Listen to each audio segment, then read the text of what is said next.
So my name is Janie Dr. Myers. I am a general surgeon. I am the only fellowship-trained laparoscopic surgeon in town. I do a lot of what we call minimally invasive surgery.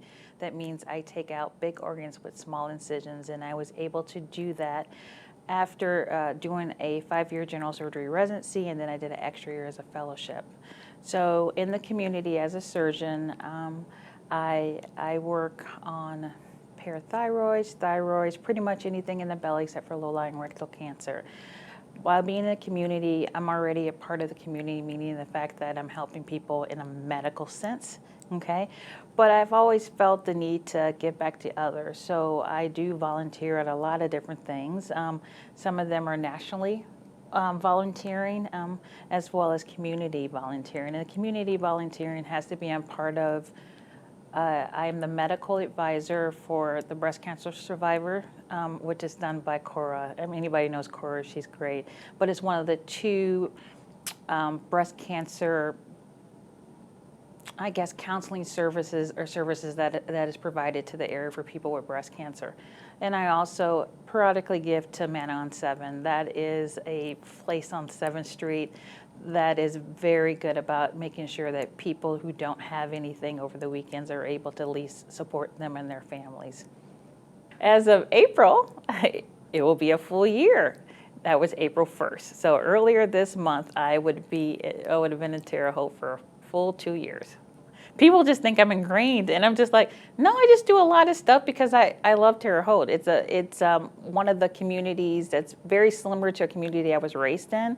And so I think we're all born in a community, and then we all, as in our 20s, we want to see what's different. We go to the big city, we go here, we go there. But then when you get older, and I am older than I look, when you get older, you tend to go to a place that makes you feel more like home. And so this is very similar to my community, where I was raised in the suburbs of Chicago. It was about an hour and a half from Chicago, and like we are about an hour from Indy, and there's a lot of stuff here. I hardly ever go to Indy, and I don't feel the need to because everything I want is here. My mom and dad were the first to go to college in their family. My mom is 1 out of 6. My father is 1 out of 2. He was able to go to college after going into the military Air Force. He was able to go on a GI Bill. He went to Tuskegee, and then he went to the Medical College of Georgia. And I think if anybody read the article done by Bennett, him and Dr. McCray were the first to graduate in dental school from a Medical College of Georgia, and they have an endowment fund in their name. So they were the first. My mom, being 1 out of 6, their family pretty much worked for everything they got, and so she was only able to go to school because she got a scholarship. Otherwise, they wouldn't have been able to pay for it. So she got a scholarship to be a nurse, and that's how that happened. I worked from the age of 11 in my father's dental office. I worked in the back office filing, and then I immediately went to the front office, and then after that, I went to a dental assistant. So I worked from the age of 11 to about 18 every Saturday, and that's probably why I love cartoons now, because I missed all of them when I was growing up. But what that is, I really worked, and I was able to use that money to buy my clothes in high school that I wanted to buy and do certain things that I wanted to do. I mean, and that was great. And I worked in college. Yeah.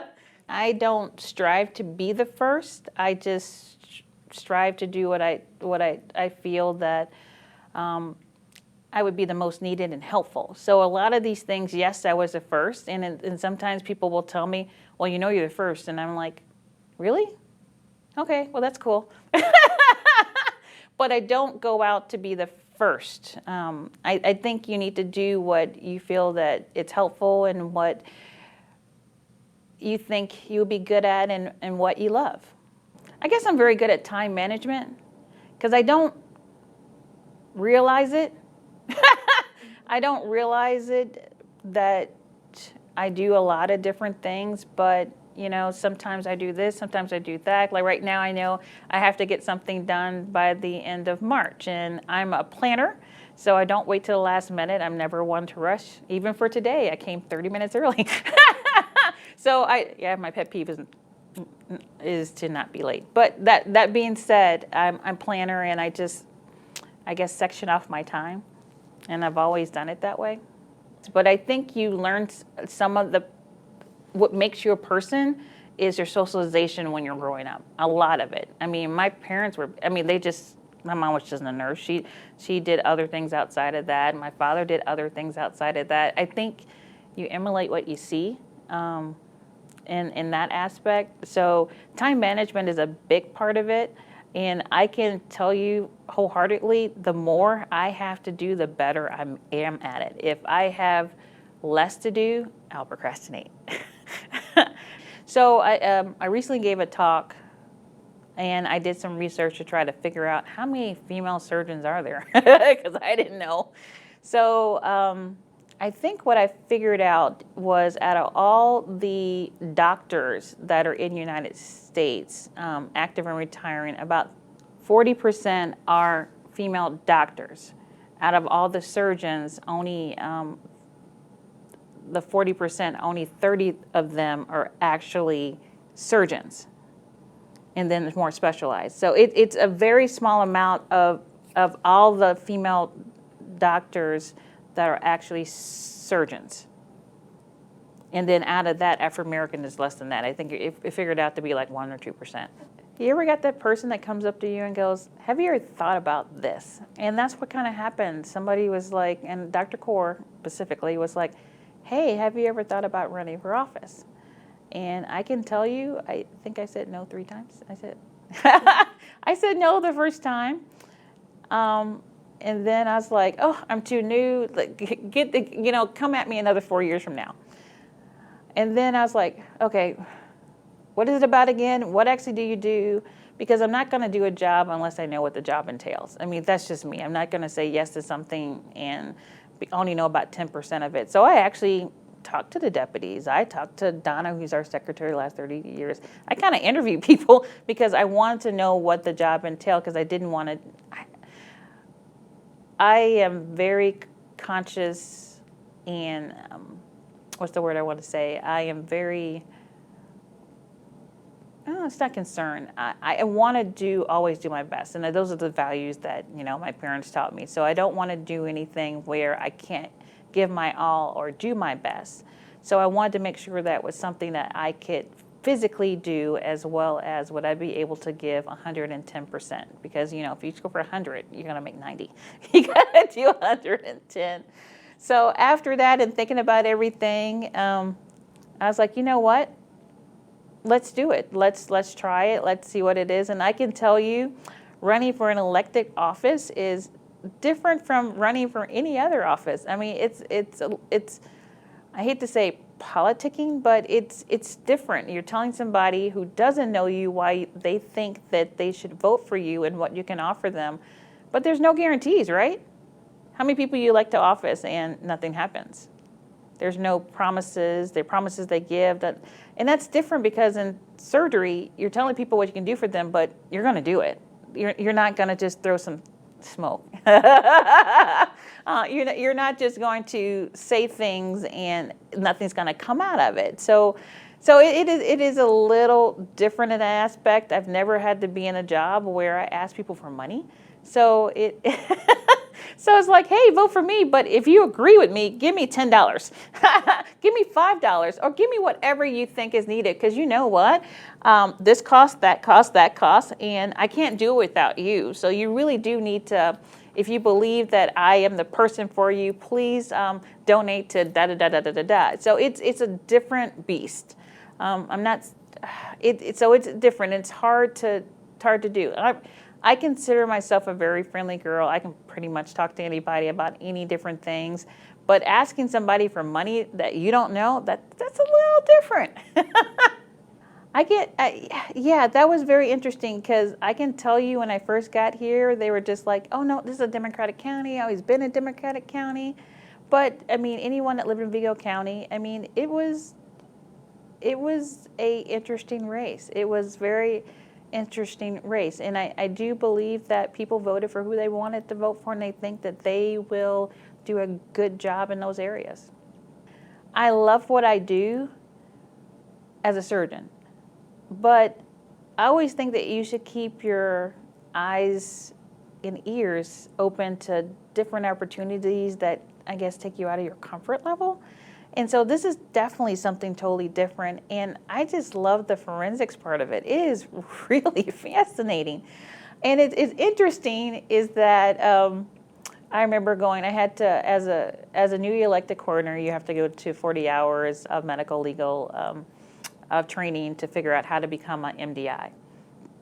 And what I think is interesting when they were teaching and doing things and how you go in and do investigating, I'm sitting there and I'm listening to what they're saying, and I'm just like, oh my God, I do that naturally because I'm naturally very observant.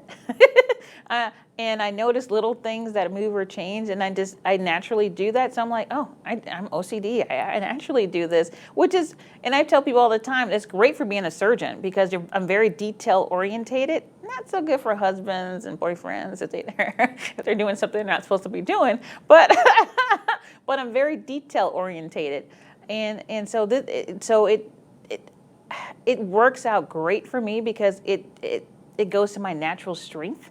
As something I naturally do. You don't have to tell me to look around the room and, if I come in this room that I'm in right now, I might notice that something's different, that something's changed. Automatically, I might not just pinpoint exactly what it is, but I'm like, something is different. So when it comes back to doing coroner forensic, it's very detail orientated, and I'm learning the job. And I think I am humble enough to get information from everybody. I talk to the special units department of the sheriff's department, the police department, the Indiana State. Those are all the officials that work on the investigative side, which I didn't know that before. I just assumed it was Terre Haute Police Department, but no, there's a sheriff's office as well as the Indiana State Police that work on that side. We have special investigators. If there's a fire, we have the special investigators from the fire department, the marshals that work. We have our deputy coroners, and then we have our forensic pathologist, which everybody knows Dr. Kaur. He is well known in the community. I knew he was well known, but I didn't know how well known until after I won. And then we have Dr. A or Dr. 𝓂𝓬𝓵𝓮𝓫𝓻𝓪𝓽𝓮, who's also a forensic pathologist. I wouldn't do anything if I didn't think I could handle it. So yes, did it add onto my plate? Do I feel that I'm stressed because of it? No. I think it's a nice addition, and I think it's exciting. It's definitely going to make me a more rounded person, and as I said before, it's a beautiful way to help the community, a very easy way for me to extend surgery, what I naturally do, to a field that can help them out. And so far, I think everybody's been happy. And as I said, I take information from people, and I try to do the best I can do. And I think when it comes to doing things on a timely manner, from what I've heard, people are very happy with that.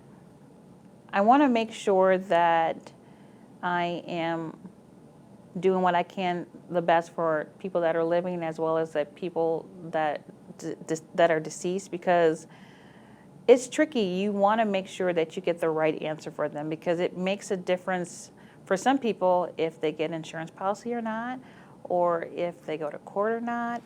So it's a very specific, fine-tuned job, and you have to do your due diligence, because if you don't, somebody's going to get away with something they shouldn't have.